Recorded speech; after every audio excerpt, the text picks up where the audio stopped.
Hello అండి, welcome back to Mouni's cook book channel.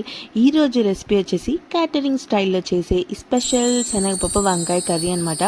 ఒక్కసారి కూర చూసారంటే నోరూరక మానదు. ప్రతి ముద్దలో ఇంటి రుచి, ప్రతి ముక్కలో అద్భుతమైన ఫ్లేవర్. సో గుమగుమలాడి ఈ శనగపప్పు వంకాయ కర్రీ అన్నం, చపాతీ, పూరి దేనిలోకైనా సూపర్ కాంబినేషన్. ఇంకా లేట్ చేయకుండా ప్రాసెస్ స్టార్ట్ చేసేద్దాం. ఫస్ట్ శనగపప్పుని ఒక 1 అవర్ నానబెట్టుకుంటే సరిపోతుంది అనమాట. నెక్స్ట్ వంకాయని ఒక 1/2 కిలో వంకాయలు తీసుకున్నాను. ఇలా కట్ చేసి సాల్ట్ వాటర్లో వేసేసేయాలి, అప్పుడు నల్లపడకుండా ఉంటాయి. నెక్స్ట్ వచ్చేసి స్టవ్ ఆన్ చేసుకొని ప్యాన్ పెట్టుకొని 2 టేబుల్ స్పూన్స్ ఆఫ్ ఆయిల్ వేసుకోవాలి. ఆవాలు, జీలకర్ర, కరివేపాకు వేసుకొని తర్వాత సన్నగా చాప్ చేసుకున్న పచ్చిమిర్చి అండ్ ఆనియన్ వేసుకొని ఆనియన్ గోల్డెన్ బ్రౌన్ కలర్ వచ్చే వరకు ఫ్రై చేసుకోవాలి. ఆనియన్ ఇలా బాగా వేగిపోయిన తర్వాత మనం నానబెట్టుకున్న శనగపప్పు వేసేసుకొని ఆయిల్లో ఒక 5 మినిట్స్ ఫ్రై చేస్తే శనగపప్పు ఫ్లేవర్ చాలా బాగుంటుంది అనమాట. ఈజీగా కుక్ అయిపోతాయి. నెక్స్ట్ టమాటోస్ కట్ చేసుకున్నాను. ఒక 4 టమాటోస్ తీసుకున్నాను చిన్నవి. అవి కట్ చేసేసుకొని మంచిగా ఒకసారి ఆయిల్లో ఫ్రై చేసేసుకోవాలి. సో అవి తొందరగా మగ్గడానికి 2 టేబుల్ స్పూన్స్ ఆఫ్ సాల్ట్ వేస్తున్నాను నేను. అండ్ కొంచెం పసుపు వేస్తున్నాను, 1/2 టేబుల్ స్పూన్ వేసుకొని మంచిగా మిక్స్ చేసుకోవాలి. సో ఇవి వేసుకోవడం వల్ల టమాటా అనేది సాఫ్ట్గా మగ్గిపోతుంది అనమాట. ఇప్పుడు మూత పెట్టేసుకొని టమాటాని సాఫ్ట్గా మగ్గిచ్చేసుకోవాలి. ఇలా మగ్గిపోయిన తర్వాత ఒకసారి కలిపేసుకోవాలి. చక్కగా మగ్గిపోయిందనమాట మన టమాటో. ఇప్పుడు మనం సాల్ట్ వాటర్లో వేసుకున్న వంకాయని వేసేసుకోవాలి, వాటర్ లేకుండా. చక్కగా ఇలా వేసేసుకొని మంచిగా కలిపేసుకోవాలి. చాలా బాగుంటుందండి ఈ కర్రీ. మనకి ఎక్కువగా క్యాటరింగ్లో మనకి భోజనాల్లో పెడుతూ ఉంటారనమాట. చాలా చాలా టేస్టీగా ఉంటుంది. మీరు ఎప్పుడైనా ట్రై చేశారా? ట్రై చేయకపోతే ఒకసారి ఇంట్లో ట్రై చేయండి, చాలా బాగుంటుంది. ఇలా వంకాయ వేగిన తర్వాత 2 టేబుల్ స్పూన్స్ ఆఫ్ కారం అండ్ కొంచెం ధనియాల పౌడర్ వేసుకొని స్పైసెస్ అంతా పట్టే వరకు మంచిగా కలిపేసుకోవాలన్నమాట. చాలా సింపుల్ అండి ఈ రెసిపీ, చాలా ఈజీగా ఉంటుంది. ఎవరైనా చాలా సింపుల్గా చేసుకోవచ్చు. బ్యాచిలర్స్ అయినా వంట రాని వాళ్ళైనా ఒక్కసారి ట్రై చేశారంటే మీకు చాలా ఈజీగా అనిపిస్తుంది. చాలా సింపుల్, తక్కువ ఇంగ్రీడియంట్స్తో ఈజీగా చేసుకోవచ్చు అనమాట.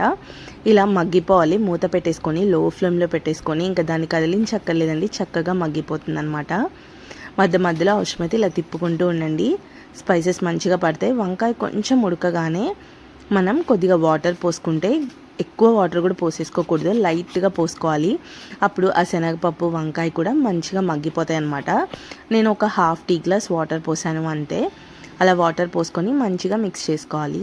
ఇలా మంచిగా కలుపుకుంటూ ఉంటే ఎంత మంచి స్మెల్ వస్తుందో తెలుసా. ఖచ్చితంగా మీరు కూడా ట్రై చేయండి, మీ అందరికీ కూడా నచ్చుతుంది. వారానికి ఒక్కసారైనా ఈ రెసిపీని ఖచ్చితంగా చేస్తారనమాట, ఒక్కసారి ట్రై చేస్తే. సో ఇలా వాటర్ పోసుకున్న తర్వాత మంచిగా మగ్గిపోతుంది అనమాట. ఇప్పుడు మూత పెట్టేసుకొని మంచిగా మగ్గిచ్చేసుకోండి. కూర అంతా దగ్గరికి అయ్యి ఆ శనగపప్పు వంకాయ బాగా ఉడికిపోవాలన్నమాట. సో మూత పెట్టేసి మగ్గిచ్చేసుకుందాం. చూసారు కదా, భలే ఉడుకుతుంది కదా కర్రీ, చాలా దగ్గర పడిపోతుంది అనమాట. ఇలాగే చాలా సింపుల్ అండి, చాలా త్వరగా కూడా అయిపోతుంది. బ్రింజాల్ అనేది మనకి చాలా త్వరగా కుక్ అయిపోతుంది అనమాట. శనగపప్పు కూడా మనం ఆయిల్లో ఫ్రై చేసుకొని 1 అవర్ నానబెట్టేసాం కాబట్టి అది కూడా సాఫ్ట్గా కుక్ అయిపోతుంది. సపరేట్గా ఉడికించుకోవాల్సిన అవసరమే ఉండదు. చక్కగా మూత పెట్టుకొని ఒక 10 to 15 మినిట్స్ దగ్గరగా లో ఫ్లేమ్లో ఉడికించుకున్నారంటే కర్రీ అనేది చాలా టేస్ట్ వస్తుందండి. సో లో ఫ్లేమ్లో చక్కగా కుక్ చేసుకుంటూ మధ్యలో కలుపుకుంటూ కుక్ చేసుకోండి.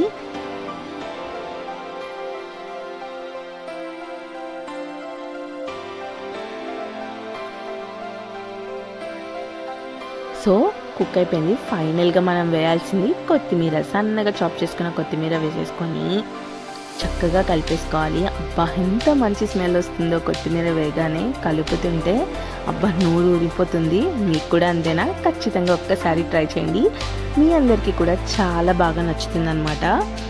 ఈ రెసిపీ అనేది ప్రతి ముద్దలో ఇంటి రుచి, ప్రతి ముక్కలో అద్భుతమైన ఫ్లేవర్. ఒక్కసారి ఈ కూర తిన్నారంటే నోరూరక మానదు, అంత బాగుంటుంది. మీకు కూడా ఈ వీడియో కనుక నచ్చినట్లయితే ఖచ్చితంగా మన ఛానల్ని సబ్స్క్రైబ్ చేసుకోండి అండ్ వీడియోని లైక్ చేసి మీ ఫ్రెండ్స్ అండ్ ఫ్యామిలీకి షేర్ చేయండి. అండ్ పక్కన ఉన్న బెల్ ఐకాన్ని కూడా క్లిక్ చేయండి. Thank you so much for watching.